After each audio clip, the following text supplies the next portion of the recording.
Hey, all right, let's cover form for the ski.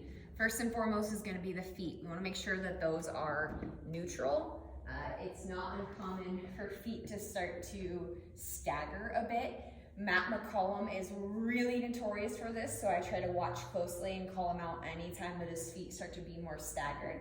But we want those feet to be more neutral.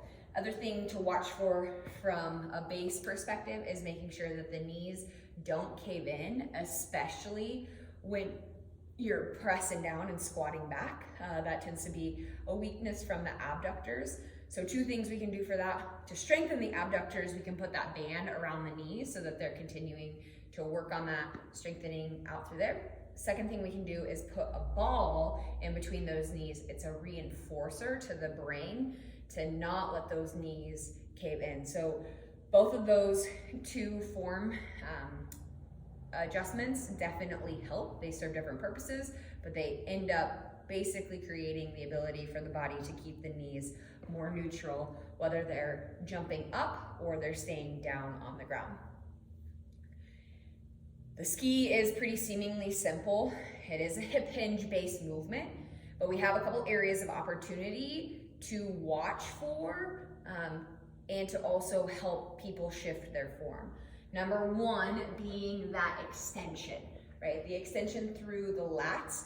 A lot of people, whether they come with straight arms back and forth or they do the butterfly approach, will essentially start each stroke right here in front of them versus having it up here. Why is this important? You lose out on that chunk, that range of pull and torque to generate that power. Second thing that impacts this is going to be actually making that power movement, that crunch essentially, that activation through the lats and the core happen.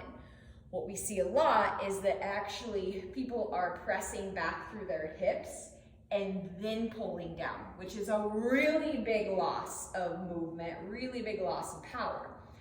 So we've got two things to work on this. One drill is going to be top to bottom, full extension. No real emphasis on power, but just simply getting full extension at the top, full extension right back by the hips. That's drill number one. Drill number two is going to be a combo. So there's going to be bands hooked up just like they are for skull crushers, banded skull crushers. You can also hang them up from the racks, top and bottom, works great. But on this, essentially what we're having happen is that it's just a short, quick crunch like this. So when they're on their back, pretend that there is a band behind me, but knees can come up right here. Lower body is not part of the mix, so just let them release. But if you have that band right here, it's just a quick crunch where you're working on activating right away, but that tension is on that band. That second phase of this drill is the same thing, but you're right here. So you're coming back, you've got the handles, and it's just a short, quick crunch. Working on having those lats engaged right out of the gates. Again, what we want to break down is that what's happening for a lot of people and where they're losing power generation is that the first thing that's happening is that their hips are going back and then they're pulling down. Very similar to the row, we want this to be all in sync, all one base movement happening. So as we start to pull through here, that's when core is engaging, lats are engaging, and the hips are hinging back. Not hips, then pull down. We want that to be right here, and everything is moving all together. Right here in this top phase is where so much more of the power is generated, which is also why males tend to have a higher output on this, because their lats tend to be much stronger. And that's why they can generally produce a higher power output. As far as that goes, I think we've got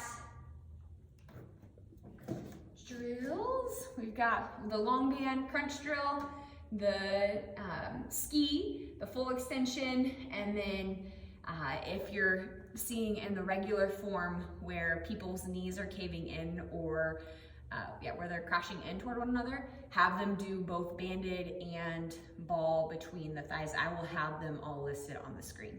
But that is essentially the rundown on our ski.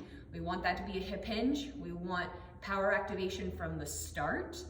We want that to be a succinct movement with full extension. All right, let me know if you have any questions on that.